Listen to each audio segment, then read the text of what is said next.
আলহামদুলিল্লাহ, শুরুতে আবারও প্রশংসা জ্ঞাপন করছি সেই আল্লাহ সুবহানাহু ওয়া তাআলা, যার বিশেষ তৌফিকে আমরা তার দিনের পথে চলার সৌভাগ্য লাভ করেছি। যে আল্লাহ সুবহানাহু ওয়া তাআলা আমাদেরকে অগণিত অসংখ্য মানুষের মাঝে তার পথে কবুল করেছেন, তার এই প্রশংসা জ্ঞাপনার্থে বলি আলহামদুলিল্লাহ।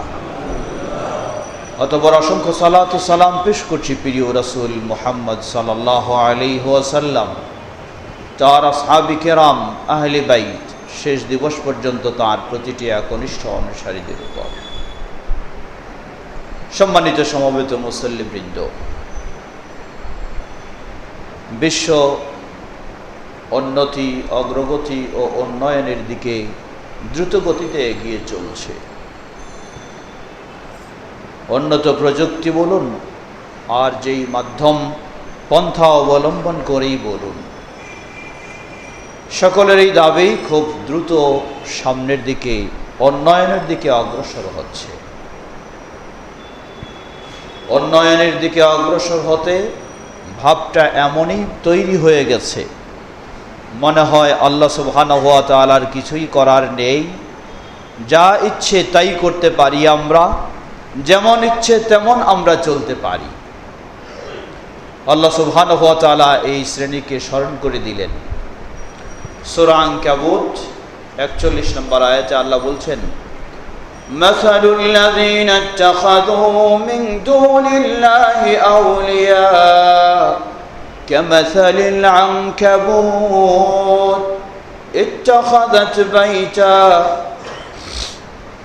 মাসালুল লাযীনা ইত্তাখাযু মিন দুনিল্লাহি আউলিয়া, যারা আল্লাহকে বাদ দিয়ে অন্যকে বন্ধু হিসাবে গ্রহণ করেছে, অভিভাবক হিসাবে গ্রহণ করেছে, কর্তা হিসাবে গ্রহণ করেছে, তাদের দৃষ্টান্ত হলো কামাসালিল আনকাবুত।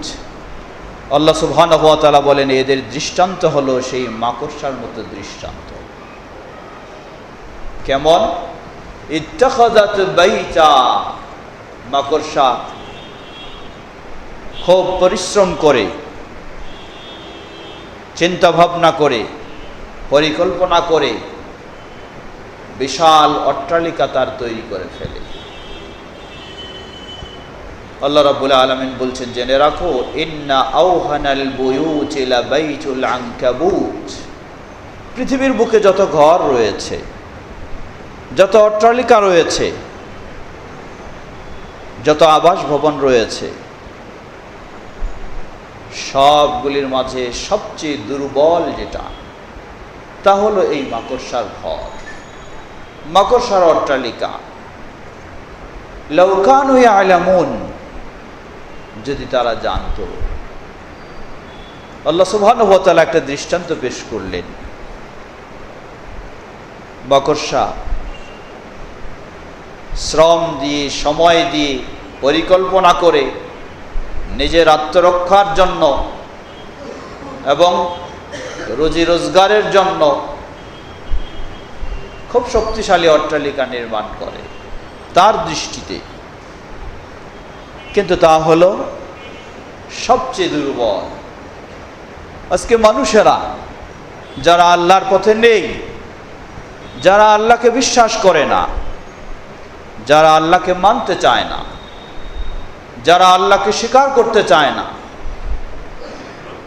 হয় প্রতিমা পূজারী, নয় নাস্তিক, তারাও যেন আজকে সেই ধরনের দাবি করে যে আমরা উন্নয়নে, অগ্রগতিতে বহু দূর অগ্রসর হয়েছি, বহু শক্তিশালী হয়েছি, বহু ক্ষমতাশীল হয়েছি। আমাদের গতি রোধ করার মতো কারো ক্ষমতা নেই। অপ্রতিরোধ্য শক্তিতে যেন আমরা সামনের দিকে চলছি। জেনে নিন, পৃথিবীর বুকে এমন কোনো ক্ষমতা নেই যা অপ্রতিরোধ্য। আল্লাহ সুবহানাহু ওয়া তাআলা সে বিষয়গুলি মাঝে মাঝে কিছু দৃষ্টান্ত দিয়ে নমুনা স্বরূপ দেখাচ্ছেন। আজকে সেই উন্নত প্রযুক্তির যুগগুলি দেশগুলিতেই যে ভয়াবহ করোনা ভাইরাসের আতঙ্কে আমরা আতঙ্কিত, সে দেশগুলিতেই তা শুরু হয়েছে। এটি আমাদের জন্য কোনো আনন্দের বিষয় নয়। এমনটা নয় যে আমরা সেটা থেকে নিরাপদ হয়ে গেছি, তারাই ক্ষতিগ্রস্ত হচ্ছে, তা নয়। একজন মানুষকে তা থেকে শিক্ষা নিতে হবে।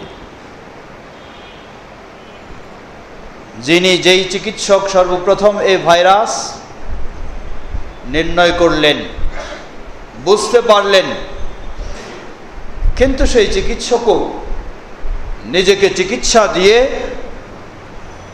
থামাতে পারলেন না। আল্লাহ সুবহানাহু ওয়া তাআলার সিদ্ধান্তই তার ক্ষেত্রে বাস্তবায়ন হলো, তাকে সেই রোগেই আক্রান্ত হয়ে বিদায় নিতে হবে, তাই ঘটে গেছে। কদ্দারাল্লাহু মা শাআ ফাআল। আল্লাহ সুবহানাহু ওয়া তাআলা যা ইচ্ছা করেন সেটাই আল্লাহ রাব্বুল আলামিন ঘটিয়ে থাকেন। তিনি একক ক্ষমতাশীল, নেই কারো কোনো ক্ষমতা। তিনি একক সবকিছুর মালিক, নেই কেউ কোনো কিছু ধরে রাখার কারো ক্ষমতা। সম্মানিত সমবেত মুসল্লিবৃন্দ, এমন প্রেক্ষাপটে একজন মুসলিমের করণীয় কি হতে পারে? আল্লাহ সুবহানাহু ওয়া তাআলা বিষয়টিকে বিভিন্নভাবে তুলে ধরেছেন।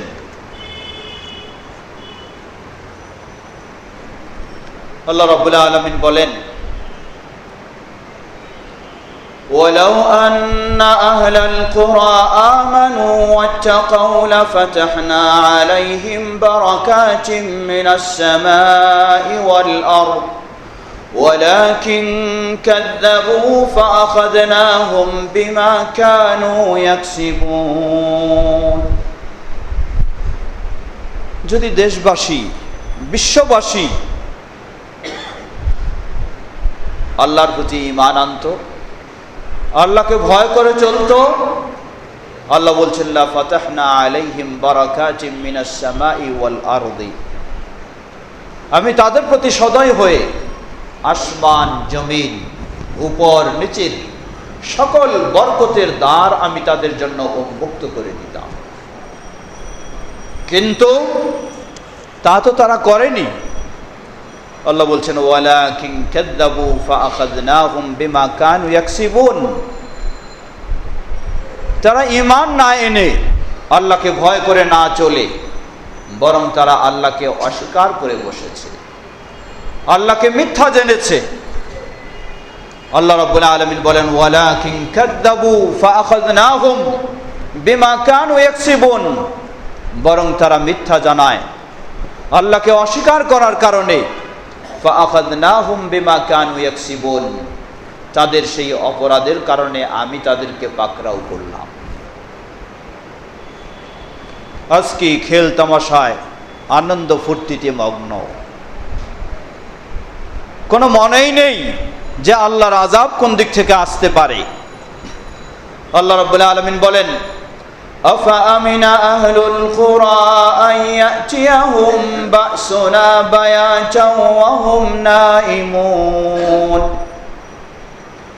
বিশ্ববাসী কি নিরাপদ মনে করে বহুতল শক্তিশালী অট্টালিকায় নিরাপদে সে ঘুমিয়ে থাকবে রাতের বেলা? আল্লাহ বলছেন আইয়াতিয়াহুম বাসুনা বায়াতাও ওয়া হুম নাইমুন। ওই ঘুমন্ত অবস্থায় নিরাপদ জায়গায় আশ্রয় নিয়ে ঘুমিয়ে রয়েছে, সেই সময়েও আমি তো তাদেরকে মহামারী দিয়ে, মহা বিপদ দিয়ে, মহা আযাব দিয়ে তাদেরকে শেষ করে দিতে পারি। আফা আমিনা আহলুল কুরা আন ইয়াতিয়াহুম বাসুনা দুহা ওয়া হুম ইয়ালআবুন। দিনের বেলা কত আনন্দ ফুর্তিতে খেল তামাশায় চলছে, তারা কি মনে করে আল্লাহর আযাব থেকে তারা নিরাপদ? আল্লাহ সুবহানাহু ওয়া তাআলার আযাব তো এই খেলতামাশা আনন্দ ফুর্তির মধ্যেও তাদেরকে গ্রাস করতে পারে। আফা আমিনু মাকরাল্লাহ ফালা ইয়ামান মাকরাল্লাহি ইল্লাল কওমুল খাসিরুন। আফা আমিনু মাকরাল্লাহ, তারা আজকে বিভিন্ন কৌশল অবলম্বন করছে। তারা কি আল্লাহ সুবহানাহু ওয়া তাআলার কৌশল থেকে নিরাপদ হয়ে গেছে? ফালা ইয়ামান মাকরাল্লাহি ইল্লাল কওমুল খাসিরুন, ক্ষতিগ্রস্ত জাতি ছাড়া কেউ আল্লাহর কৌশল থেকে নিজেকে নিরাপদ মনে করতে পারে না।